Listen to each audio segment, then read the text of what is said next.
23편은 독일 철학자죠. 임마누엘 칸트가 이 23편을 읽고 이런 코멘트를 남겼습니다.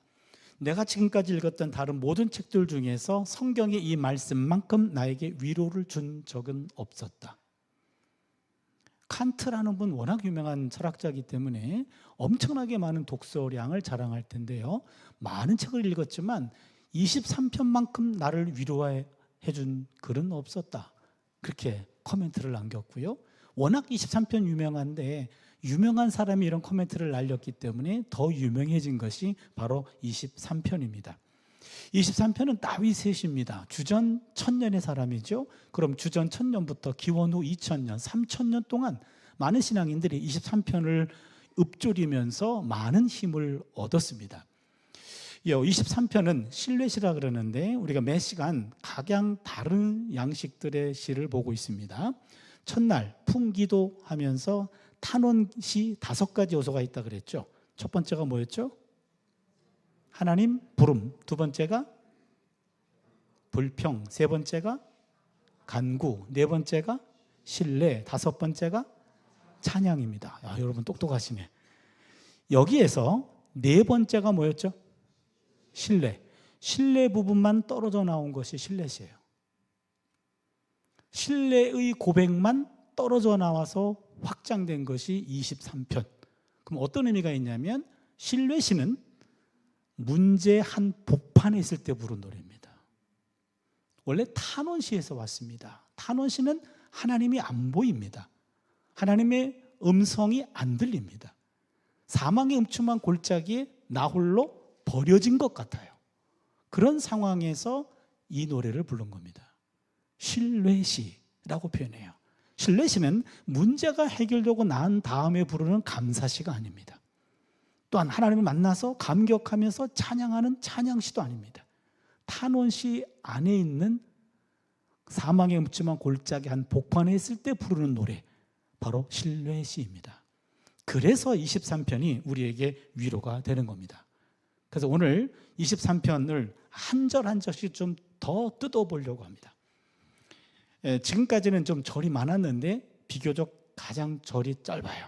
1절입니다. 야훼는 나의 목자시니 내게 부족함이 없으리로다. 여기 목자라고 말하는데, 목자라고 하는 말은 고대 근동사회에서 왕을 가리킬 때 쓰는 말이었어요. 목자라고 말할 때는 야훼는 나의 왕이십니다, 이런 건데, 왕이 백성의 목자입니다. 왕, 목자라는 표현에는 두 가지 의미가 담겨 있습니다. 첫 번째는 강력하다, 두 번째는 자비롭다. 강력하면서 자비로운 통치자입니다. 여러분, 강력하기만 하면 두려워요. 그리고 자비롭기만 하면 무능해요. 그래서 진정한 통치자는 강력함과 자비로움이 공존해야 돼요.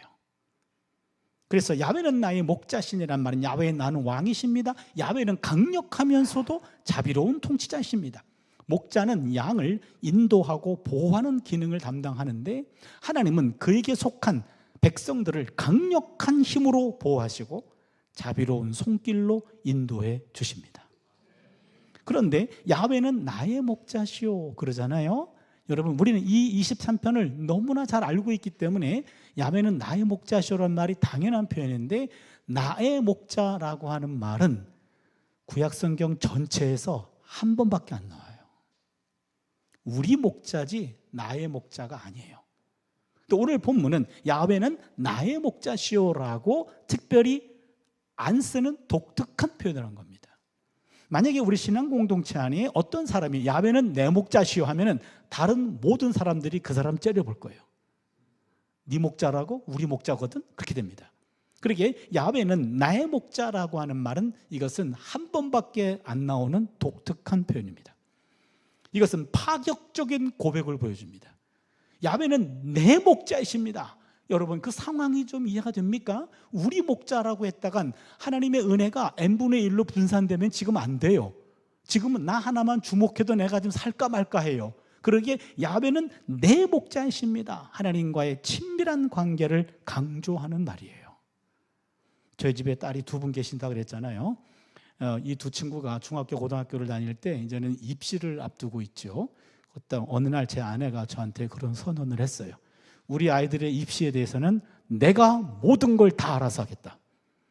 당신이 할 일은 한 가지만 해라. 매일 밤 안수기도 해라. 내가 그랬어요. 그게 더 힘들다야 그랬어요. 그렇잖아요. 매일 밤 안수기도 하는데 받는 애들도 힘들어해요. 자기 직전에 받아야 되니까 아빠 빨리 와! 소리 질러요. 그리고 천지를 주관하시는 빨리 끝내! 막 이렇게 얘기합니다. 그러니까 빨리 기도를 받아야 잠을 자기 때문에 안 하면은 불꽃 같은 눈으로 아내가 째려보고 있어서 할 수밖에 없는데 거의 막 누워 있어요. 그냥 누워 있어서 그냥 머리에 얹고 기도하면 빨리 끝내 이렇게 얘기합니다. 그런데 누워 있는 애한테 어느 날 가서 큰 아이가 현진이고 둘째가 예진이에요. 현진이의 하나님 그럴 때가 있어요. 그러면 현진이가 누웠다가 앉아요. 무릎을 꿇어. 그리고 뭘 기도하는지를 귀담아 들어요. 마치 나 하나만을 주목하는 하나님으로 이해하는 거죠. 그게 족장의 하나님이에요. 아브라함의 하나님, 이삭의 하나님, 야곱의 하나님. 나 하나만을 주목하고 있는 하나님으로 이해가 되자 기도를 들으려고 해요. 그리고 나한테 어떤 관심을 갖고 있나 마음이 간절해지더라고요. 저도 힘들 때는요, 너무 어려운 일을 겪어서 기도도 안 나올 때가 가끔 있어요. 그럴 때는 그냥 차준이의 하나님 이렇게 기도 시작합니다. 그렇게 되면 그 다음에 점점점이에요. 할 말이 없어요. 그냥 너무 기가 막히고 힘들어서 그냥 차준이의 하나님 하고 말없이 몇 초, 몇 분의 시간을 보낼 때가 있어요. 그렇게 나올 때쯤 되면 정말 힘들 때거든요. 여러분에게도 도전하고 싶어요. 내 이름을 놓고 아무개 하나님 그러고도 좋고, 누군가를 자녀들을 위해 기도할 때 아무개 하나님이라고 기도하셔도 좋아요. 족장의 하나님을 그렇게 표현하고 있어요. 야훼는 내 목자시오라는 말은 그런 표현입니다. 내 목자이십니다. 야훼는 내 목자시니 내게 부족함이 없으리로다. 여기 보면 부족하다라는 말은 타동사입니다. 타동사는 목적어가 있어야 돼요. 물이 부족하다, 양식이 부족하다, 목적어가 있어야 되는데 여기에 목적어가 빠졌습니다.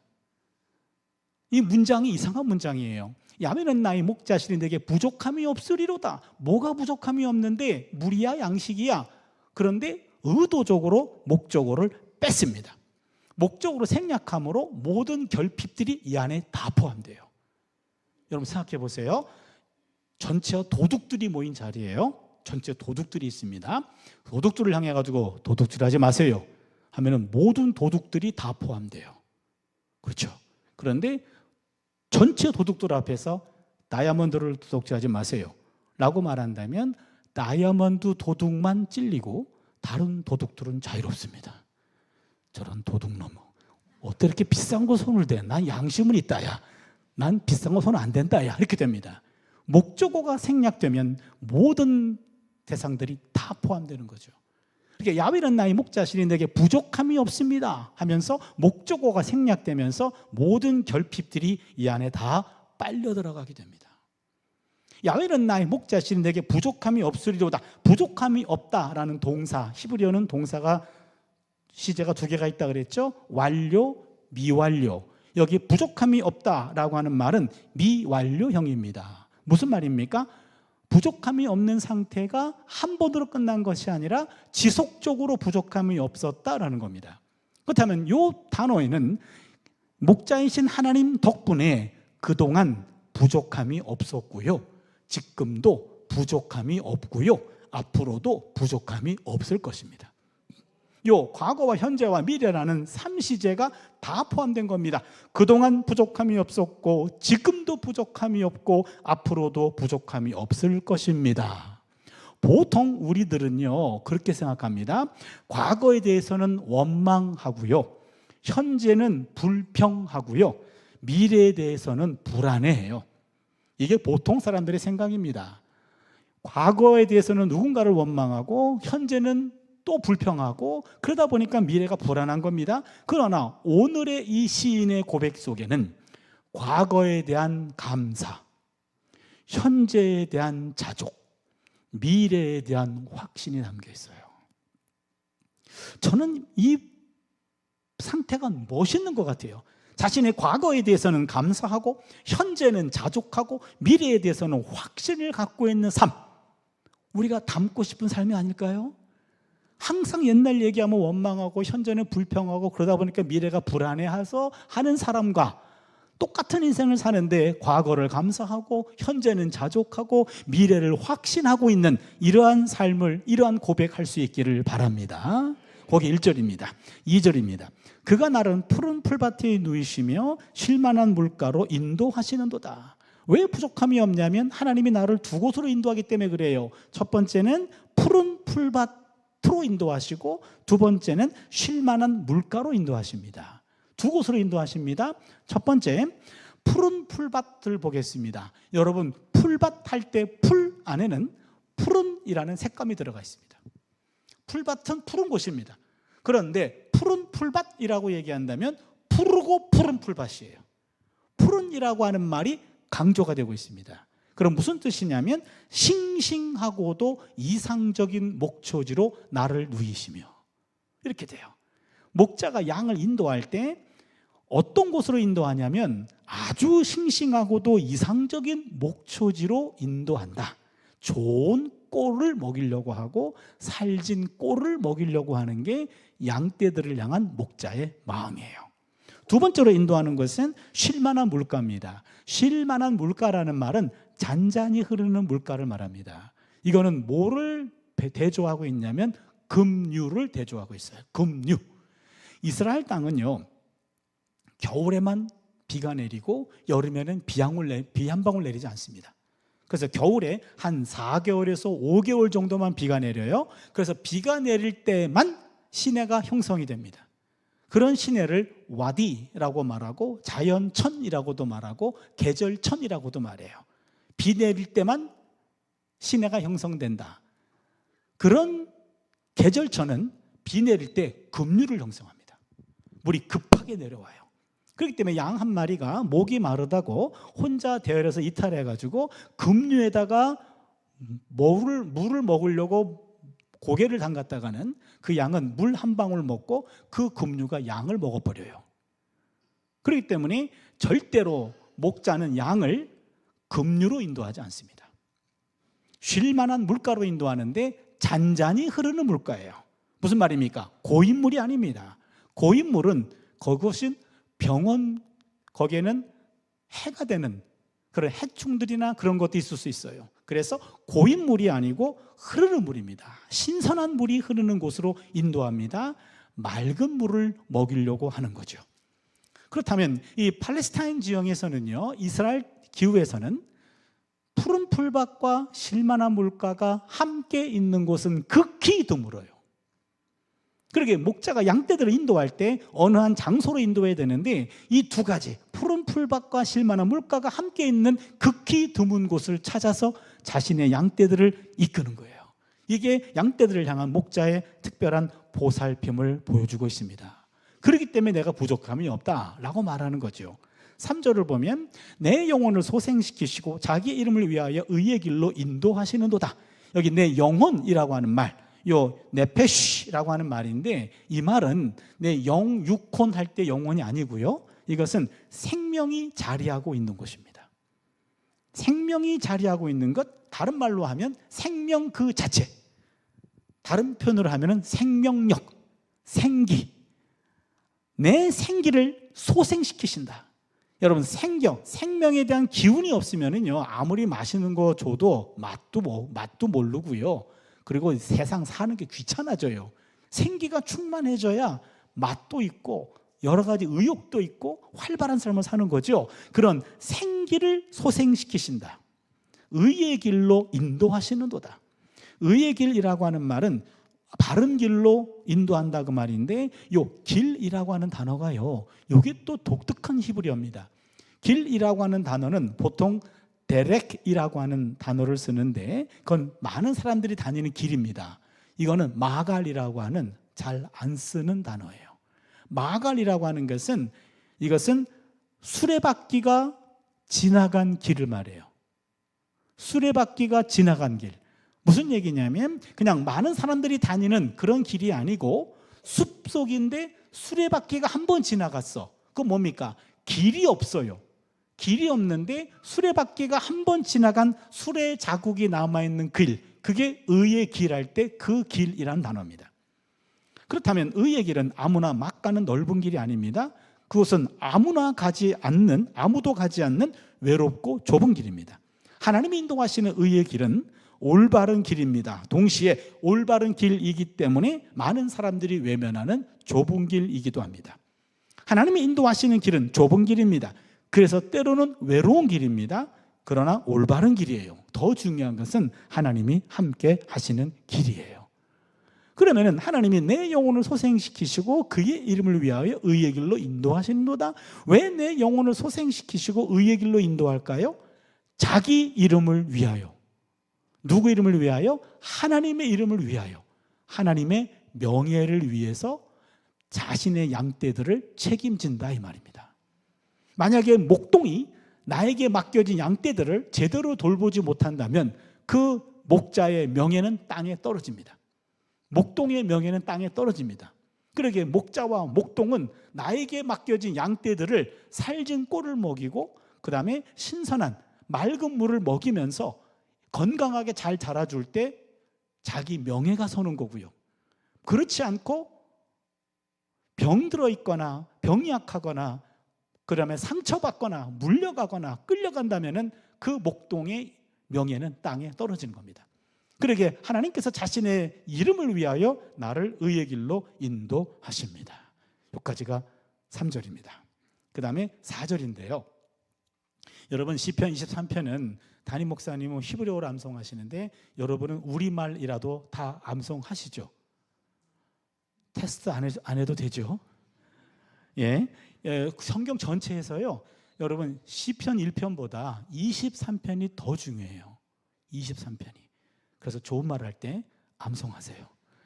암송이 안 되면 그냥 매일매일 소리내서 읽어보세요. 돌이 아닌 이상 언젠가는 새겨질 거예요. 그런데 아이고 목사님 내가 나이 들어보니까 잘 안 외워집디다. 그런 분은 4절만 암송해 주세요. 4절이라도 내가 사망의 음침한 골짜기로 다닐지라도 해를 두려워하지 않을 것은 주께서 나와 함께 하심이라. 주의 지팡이와 막대기가 나를 안위하시나이다. 그것도 길어요? 그러면은 주께서 나와 함께 하십니다. 그거 한 문장만이라도 암송해 주세요. 주께서 나와 함께 하십니다. 제가 하루에 한 5-6번씩은 하는 것 같아요. 중얼중얼합니다. 주께서 나와 함께한다. 주께서 나와 함께한다. 혼자 중얼중얼 혼자 있을 때 합니다. 가끔 들키기도 해요. 주께서 나와 함께한다. 그래서 오늘 23편의 핵심은 4절이고 4절의 핵심은 주께서 나와 함께 하심이라. 이게 포인트인데요. 보세요. 내가 사망의 음침한 골짜기로 다닐지라도, 여러분 사망의 음침한 골짜기, 사망의 음침한 골짜기, 세 단어가 결합된 것으로 보이죠. 그런데 이 사망의 음침한 골짜기로 번역된 이 히브리어가 단어가 한 단어예요. 짤마베트라고 하는 한 단어입니다. 그 짤마베트라는 말은 어두움이 깊은 곳이란 뜻이에요. 어두움이 깊은 곳이라는 그 한 단어를 사망의 음침한 골짜기로 번역을 했어요. 제가 아무리 생각해도 죽었다 깨어나도 저 이런 번역 못합니다. 그리고 이 짤마베트라는 단어를 어둠이 깊은 곳이라는 그런 칙칙한 단어인데 이거를 사망의 음침한 골짜기로 번역했어요. 너무 멋있지 않나요? 저만 멋있나요? 제가 시편 전문가거든요. 시편에 대한 책도 몇 권 썼고요. 근데 요 짤마베트라는 단어, 사망의 음침한 골짜기라는 요 단어로 번역한 사람이 누굴까? 제가 구약을 전공한 사람으로서 시편에 조금 깊이 연구하는 사람으로서 사망의 음침한 골짜기로 번역한 최초의 일인이 누굴까? 알고 싶었어요. 아마도 선교사가 했을 것 같아요. 외국인 선교사가. 그래서 그 선교사가 지금쯤은 아마 천국에 계시겠죠. 그러면 그걸 찾아내서 그 후손이라도 손자라 할지라도 찾아가가지고 제가 한국을 대표해서 그분에게 선물을 하고 감사를 표현하고 싶을 정도로 번역이 너무 멋있어요. 그런데 몇 년 전에 제가 중국에 가가지고 중국 신학교에서 강의를 하다가 중국 성경을 시편 23편 4절을 보게 됐어요. 그 단어를 우리말로 번역해달라 그랬더니 사망의 음침한 골짜기야. 김새써요. 무슨 뜻입니까? 우리나라에 온 선교사가 중국부터 왔다가 그 다음에 중국어를 배우고 중국어 성경을 우리말로 번역한 거예요. 그러다 보니까 쌀마베트라는 단어가 이미 중국어로 사망의 음침한 골짜기로 멋있게 번역되어 있어서 그거를 중국어를 우리말로 바꿔놓은 것뿐이에요. 김이 샜어요. 그래서 찾으려고 하는 노력은 중단했어요. 그럼에도 불구하고 사망의 음침한 골짜기라는 표현은 아주 탁월한 번역입니다. 사망의 음침한 골짜기는요, 이거는 출애굽 당시의 공포의 장소였어요. 사망의 음침한 골짜기에 한 마리 양이 홀로 떨어져 있다고 생각해 보세요. 그 양은 죽은 목숨이에요. 양 도적대에 의해 가지고 첫 번째 타깃이 되거나 아니면 들짐승이 맨 먼저 물어갈 겁니다. 그러니까 사망의 음침한 골짜기에 홀로 한복판에 떨어져 있다라는 것은 그 생명은 이미 죽음을 앞두고 있는, 내 인생에서 정말로 인생의 최바닥을 찍는 가장 어려운 시절, 사망의 음침한 골짜기에 있는 시절이에요. 내가 사망의 음침한 골짜기로 다닐지라도 해를 두려워하지 않을 것은, 해침을 두려워하지 않을 것은 주께서 나와 함께 하심이라. 주의 지팡이와 막대기가 나를 안위하시나이다. 여기 지팡이와 막대기가 나오죠. 여러분, 지팡이와 막대기는 목동과 목자들이 늘 휴대하는 목양 도구입니다. 첫 번째, 막대기부터 볼게요. 막대기는 몽둥이입니다. 막대기는 몽둥이에요.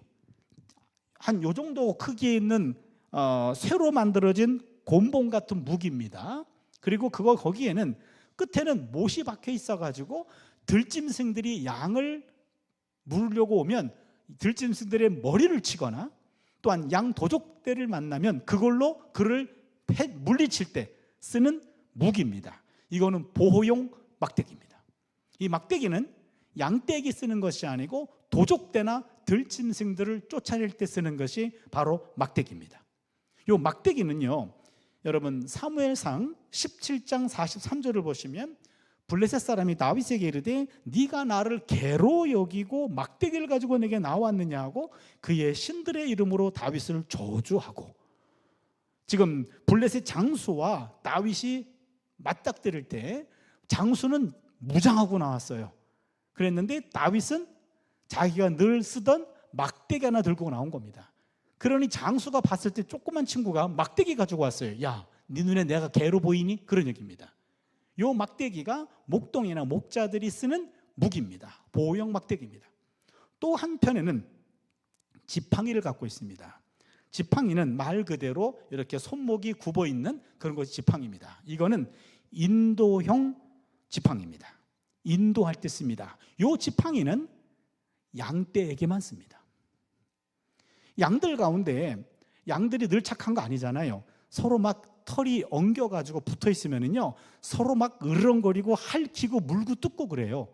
그럼 그때 쓰는 것이 지팡이입니다. 그때 막대기 쓰면 안 됩니다. 그때 막대기를 가지고 툭툭 치면은 두 양 돌아가십니다. 절대로 막대기는 양떼기 쓰지 않아요. 그때 지팡이를 씁니다. 지팡이를 가지고 가운데다가 대고 쓱쓱 싹싹 쓱쓱 싹싹 갈라요. 그리고 툭툭 치면서 좋은 말 할 때 떨어져야 된다 라고 할 때 쓰는 게 바로 지팡이에요. 그리고 양떼들이 착한 게 아니고요, 삐딱한 양들이 반드시 있어요. 대열에서 이탈해요. 그때 이탈한 양떼들을 낚아챌 때 지팡이로 낚아쳐요. 그때 또 막대기 쓰면 다칩니다. 또한 웅덩이에 빠져가지고 헤어나오지를 못해요. 그때 쓰는 것이 언덕에 놓고 엉덩이에다 올려놓고 들어올 때 쓰는 것이 지팡이입니다. 그러니까 지팡이는 양떼들에게 쓰고, 그리고 막대기는 들짐승들에게 쓰는 것. 그래서 이 두 가지 도구를 양 목자는 늘 휴대합니다. 그거를 볼 때마다 양떼들은 그걸 보면 나를 보호해주는 장치가 두 개가 있어요. 그걸 통해서 마음이 안위하다, 그게 됩니다. 안위하다라는 말은 불안에 떠는 자들이나 고난당하는 자들에게 안심시킨다, 용기를 준다, 힘을 준다라는 말이죠. 그러기에 오늘 이 시인은 지금 불안에 떨고 있어요. 고난당하고 있습니다. 그런데 목자이신 하나님께서 막대기와 지팡이를 갖고 있는 그 모습을 보면서 그 하나님이 나와 함께한다 라는 고백을 통해서 사망의 음침한 골짜기를 할지라도 뚜벅뚜벅 걸어가는 겁니다. 여기 2절과 4절을 간단하게 정리해 볼게요. 양떼들이 가는 길은 기괴한 바위들이 놓여 있습니다. 깊은 구덩이도 있습니다. 사나운 짐승들이 숨어 있습니다. 강도들이 따라오고 있어요. 그렇다면 요 네 가지 바위들과 구덩이와 사나운 짐승과 강도들, 이런 것들은 우리네 인생길과 크게 다르지 않잖아요.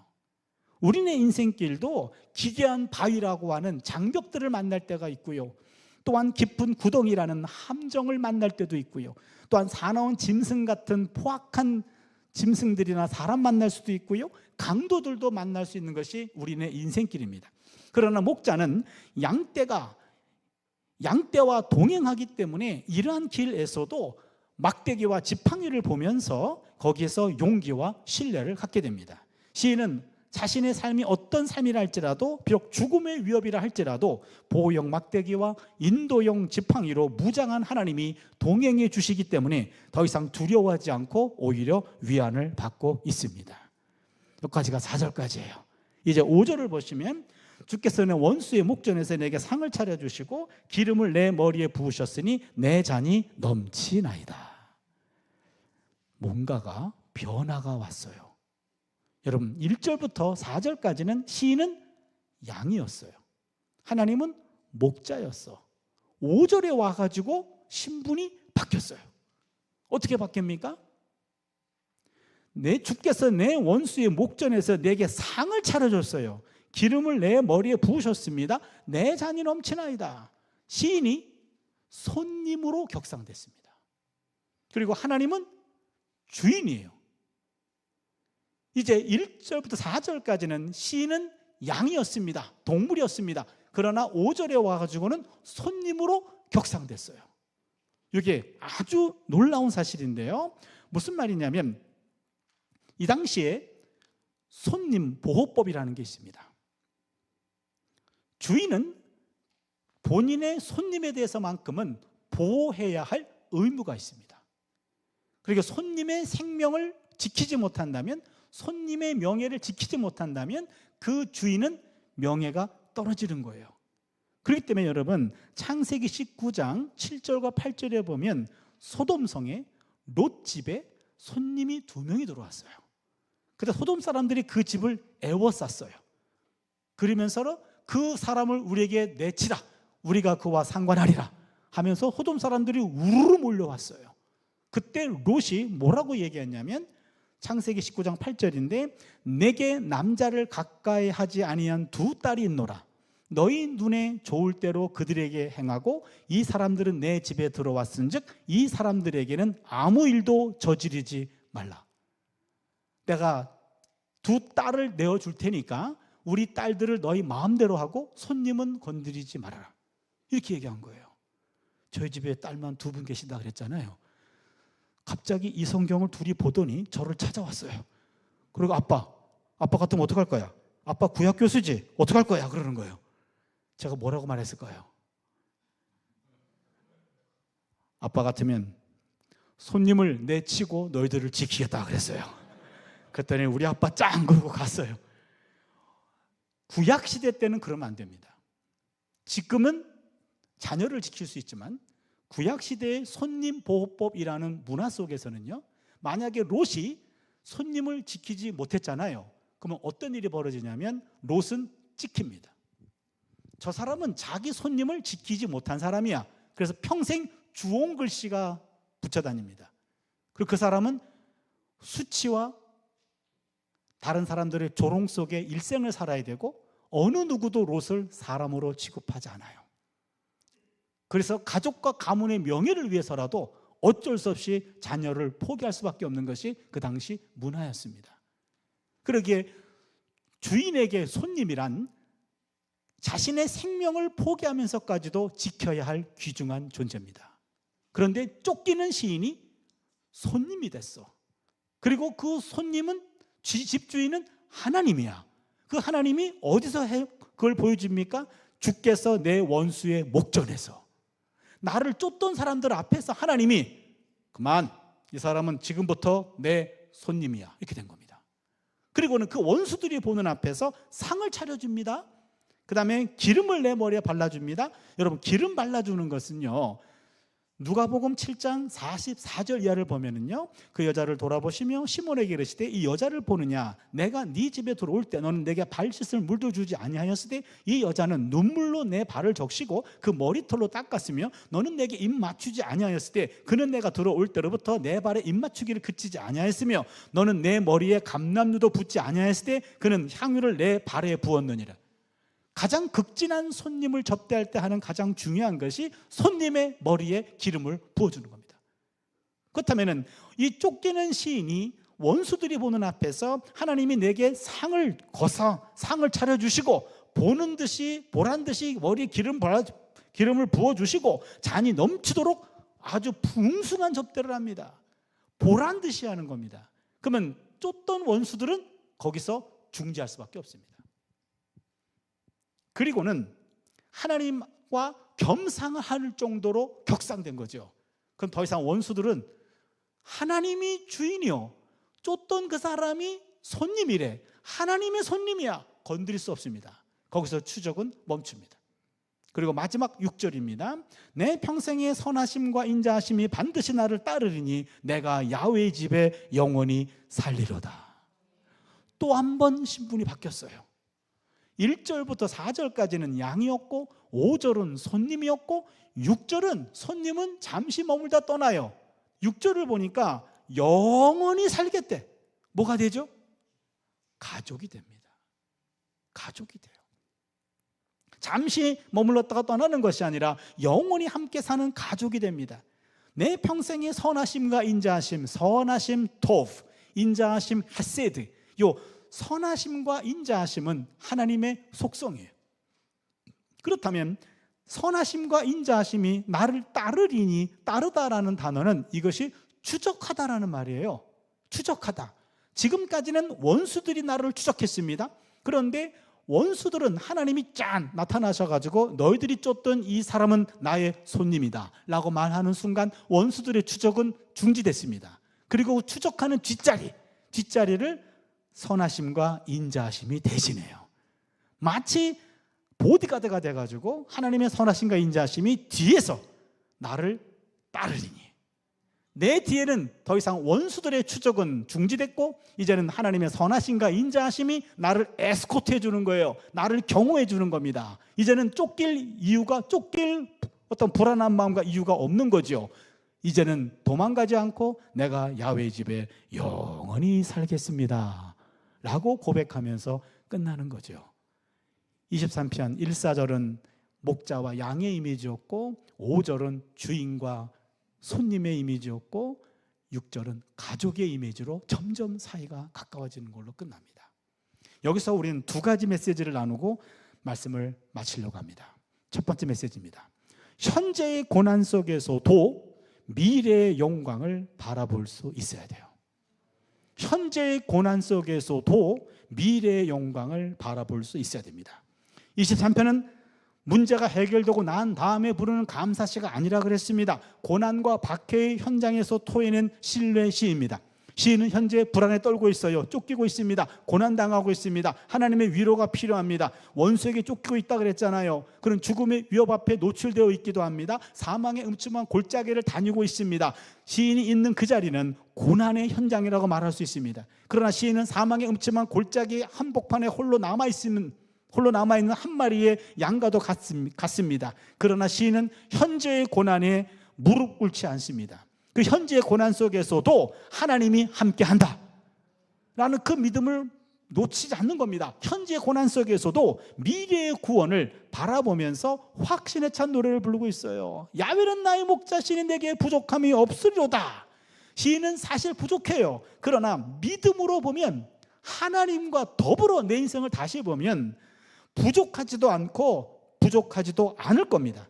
신뢰에 찬 확신의 노래를 부르고 있습니다. 시인은 자신이 처한 현재의 고난을 더 이상 두려워하지 않습니다. 왜? 이 사망의 음침한 골짜기 한 복판에서도 하나님이 함께 하시기 때문입니다.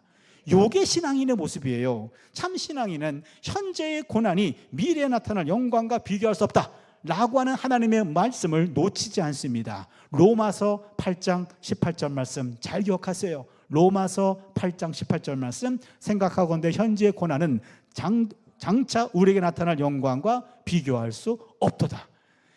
고난 속에서 미래의 영광을 앞당겨 보는 겁니다. 여러분, 고난 속에서도 미래의 영광을 앞당겨 볼 수 있습니다. 믿음이 이거를 가능하게 해요. 보이지 않는 미래를 보게 하는 것은 믿음입니다. 믿음이라는 안경을 통해서 우리는 볼 수 있어요. 히브리서 11장 1절이죠. 믿음은 바라는 것들의 실상이요 보이지 않는 것들의 증거라고 얘기했습니다. 고난 속에서도 믿음 가진 사람은 행복의 주인공이 될 수 있고요, 고난에 굴복하고 희망을 품지 못하는 사람들은 비극의 주인공이 됩니다. 제가 8살 때 교통사고를 당했습니다. 8살 때 초등학교 3월 초에 초등학교를 이제 입학하고 오는 길에, 엄마 손을 잡고 오는 길에 8차선이었어요. 8차선인데 여기서 엄마 손을 놓쳤고 그 다음에 찻길로 뛰어들어갔는데 그때는 전차가 있었어요. 그래서 전차하고 버스 중간에 저 혼자 꼈어요. 그리고 두려운 나머지 오른발을 내밀었는데 만원 버스가 지나갔어요. 그 바람에 그때 오른쪽 다리가 절단됐어요.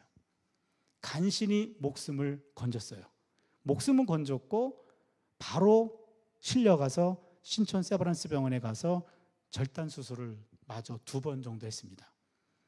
그리고는 1년 정도, 한 8개월, 10개월 그 정도 신촌 세브란스 병원에서 1년 동안 거기서 재활을 했어요.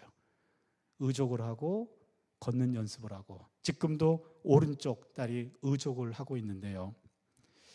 그때 이제 엄마하고 저하고 병원 살림을 했는데 교회에서 목사님 그리고 장로님 권사님들 오셔서 예배 드려줄 때는 그때는 정말로 기분이 좋았어요. 밝았어요. 그런데 엄마하고 저하고 단 둘이 있는 시간이 더 많았어요. 그때마다 제 엄마가 저한테 하시는 말씀이 우리 둘이 같이 죽자. 우리 둘이 같이 죽자. 이런 얘기를 많이 하셨어요. 그럴 때마다 내가 그렇게 얘기했대요. 엄마, 죽고 싶으면 혼자 돌아가시라고. 내가 인생 8년밖에 안 살았는데 앞으로 반바지 안 입고 수영만 안 하면 됐지 내가 왜 죽냐고 그랬어요. 지금 생각해도 훌륭한 말인 것 같아요. 지금도 제 어머니는 요 교통사고 난 근처도 못 가요. 그리고 그 이야기도 못 꺼내게 하셔요. 지금도 볼 때마다 미안하다고 그래요. 그때마다 권사님 그렇게 믿음이 없수 내가 막 뭐라 그럽니다. 그러나 언제부터 이해하기로 했어요. 왜냐하면 저희 어머니와 저랑 18살 차이예요.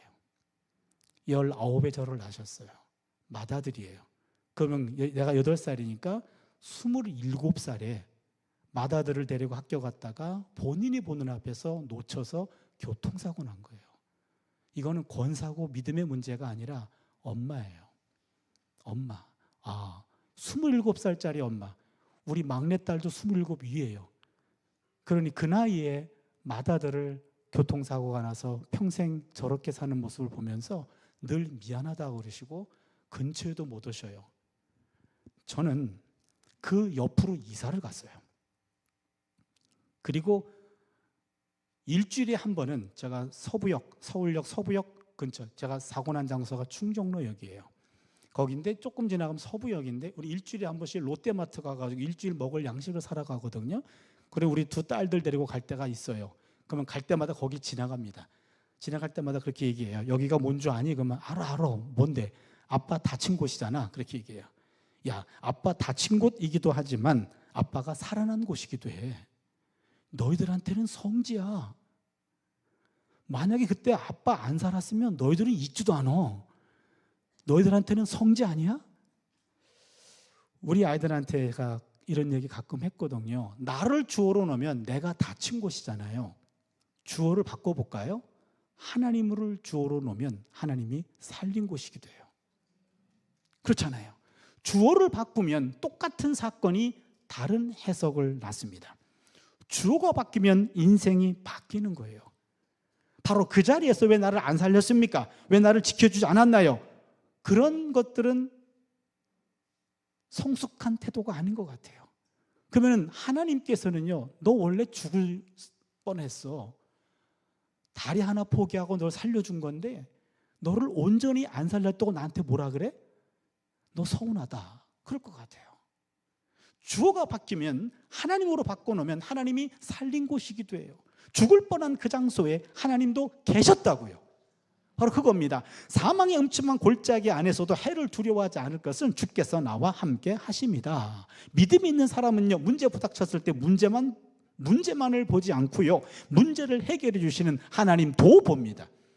믿음이 없는 사람은요, 문제 앞에서 문제만 봅니다. 그렇다면 문제가 아니라 문제 속에서 문제만 보는 게 진짜 문제죠. 그렇잖아요. 그럼 절망이 아니라 절망 속에서 절망만 보는 게 진짜 절망이에요. 실패가 아닙니다. 실패 속에서 실패만 보는 게 진짜 실패예요. 왜 그것만 봅니까? 왜 거기서 하나님을 놓칩니까? 바로 그겁니다. 현재 고난 속에서도 미래의 영광을 선취하여 고난 중에서도 웃으며 즐거워할 수 있는 것, 이게 바로 신앙인의 모습이에요. 미래에 나타날 영광을 여기에서 미리 맛보고 느낄 수 있다면 현재의 고난은 고난만은 아니에요. 여러분, 고난 맞습니다. 그러나 고난만은 아니라고요. 고난 속에 역사하시는 하나님을 놓치지 마시기 바랍니다.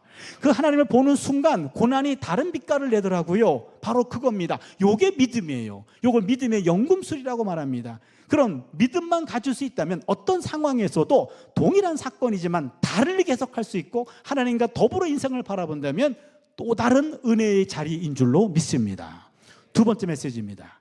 그래서 희망을 버리는 것은 죄악이고 불신앙입니다. 어떤 상황에서도 희망을 버리는 것은 죄악이고 불신앙입니다.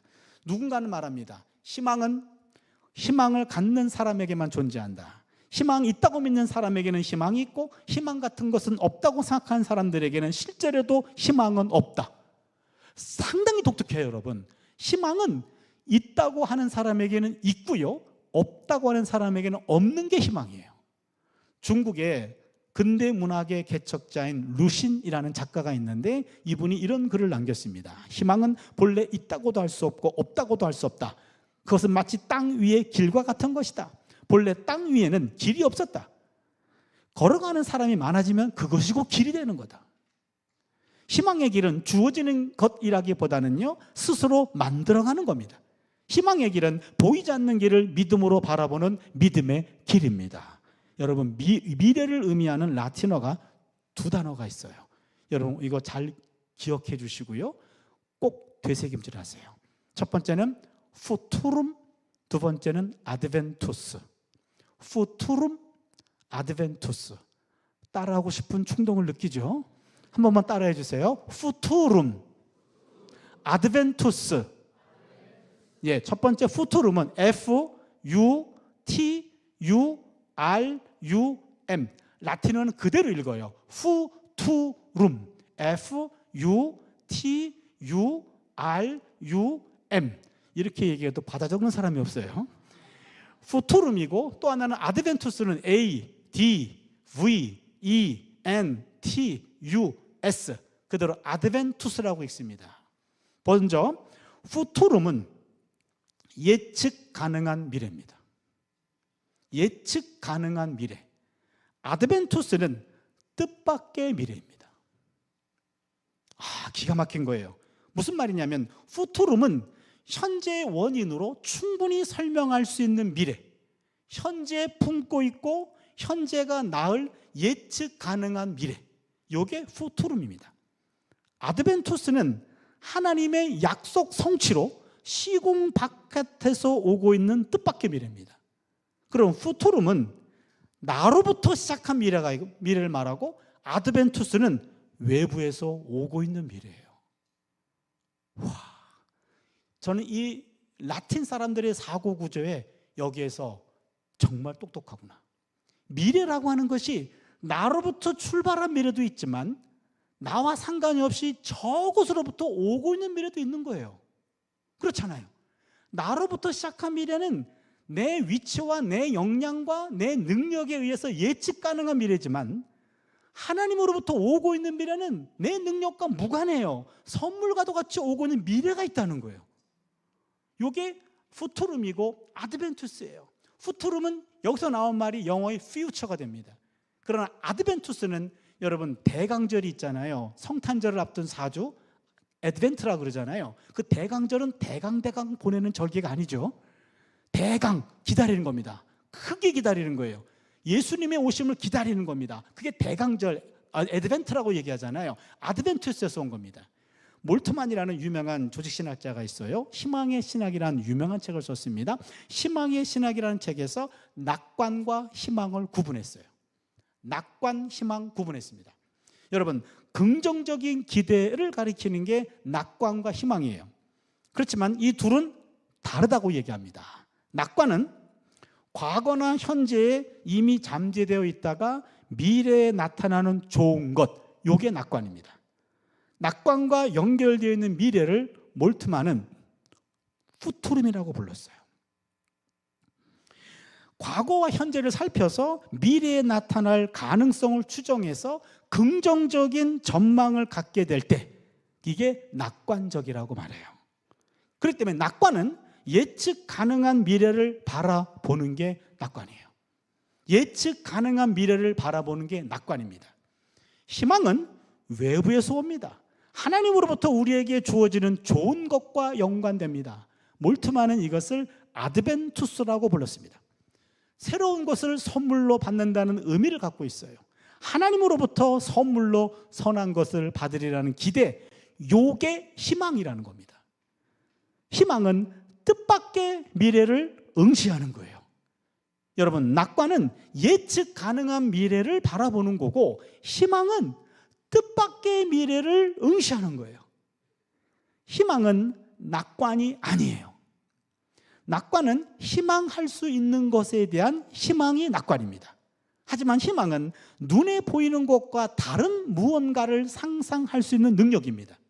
희망은 언제나 희망조차 불가능한 것과 결합해요.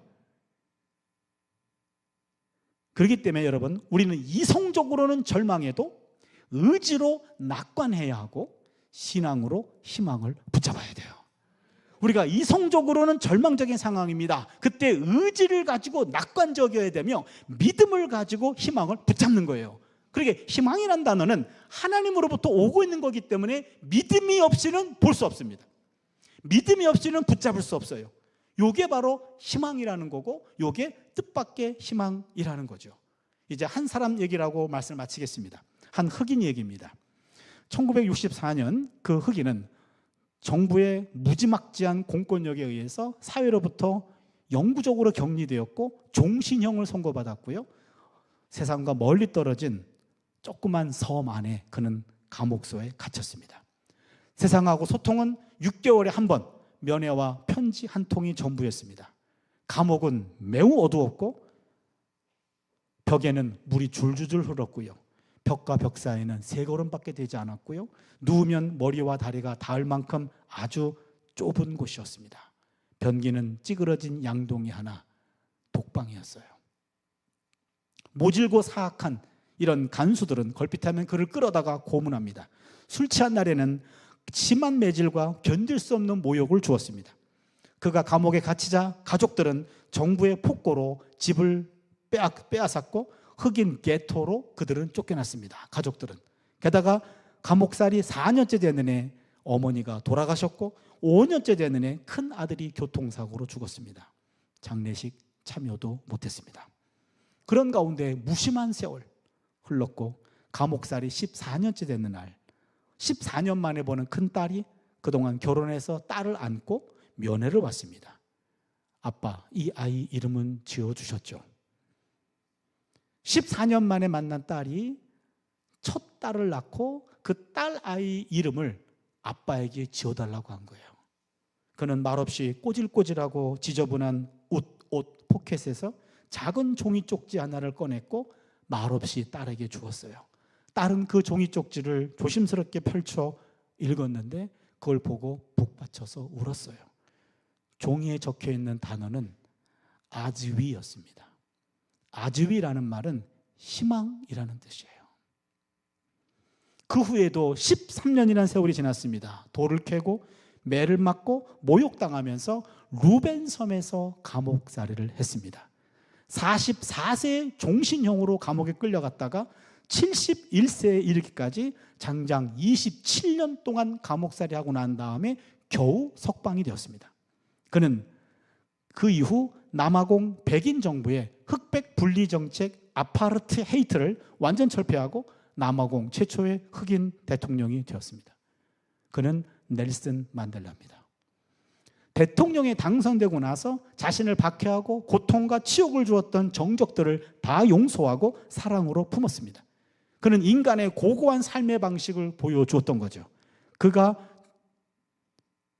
1990년 세상을 떠날 때 세계 언론은 그를 가리켜 인간의 품격을 한 계단 올려놓은 사람이라고 존경을 표했습니다. 넬슨 만델라는 장장 기약 없는 27년 동안 그 오랜 감옥 생활을 어떻게 견뎌냈는가 하는 물음에 대해서 그는 이렇게 말했습니다.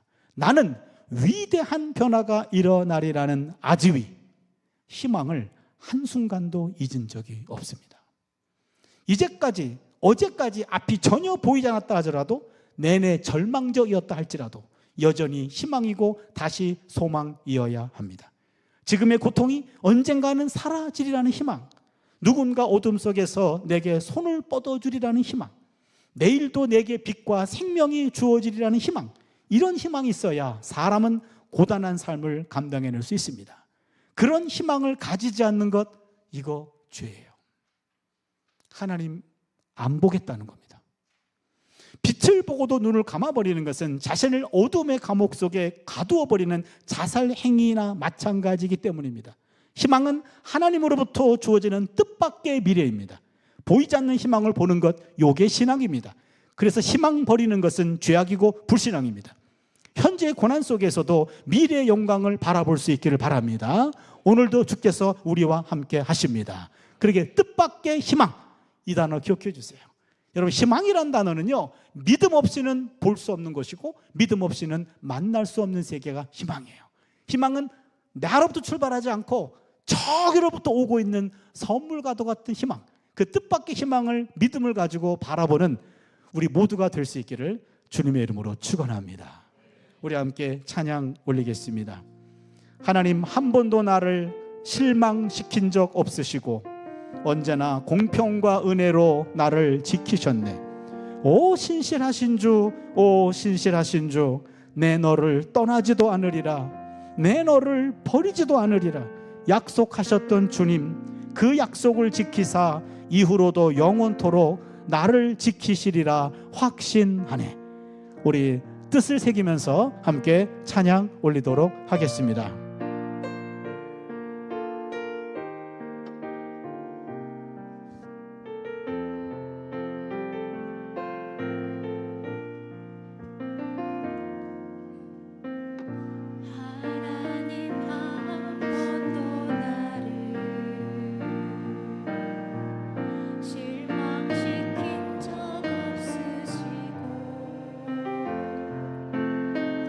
언제나 공평과 은혜로 나를 지키셨네. 오 신실하신 주, 오 신실하신 주, 오 신실하신 주, 내 너를 떠나지도 않으리라, 내 너를 버리지도 않으리라 약속하셨던 주님,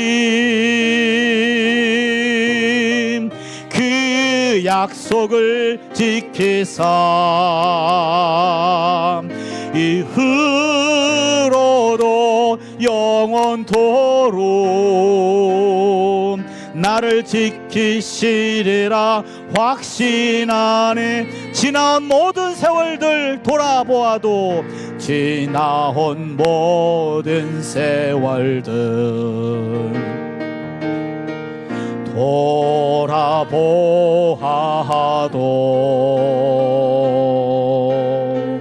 그 어느 곳 하나 주의 손길 안 미친 것 전혀 없네. 다 같이 손을 들고 찬양합니다. 오 신실하신 주, 오 신실하신 주, 내 너를 떠나지도 않으리라. 내 너를 버리지도 않으리라. 약속하셨던 주님, 그 약속을 지키사 이후로도 영원토록 나를 지키시리라 확신함. 오 신실하신 주, 오 신실하신 주, 오 신실하신 주, 오 신실하신 주, 내 너를 떠나지도 않으리라. 내 너를 버리지도 않으리라. 약속하셨던 주님, 그 약속을 지키사 이후로도 영원토록 나를 지키시리라 확신하네.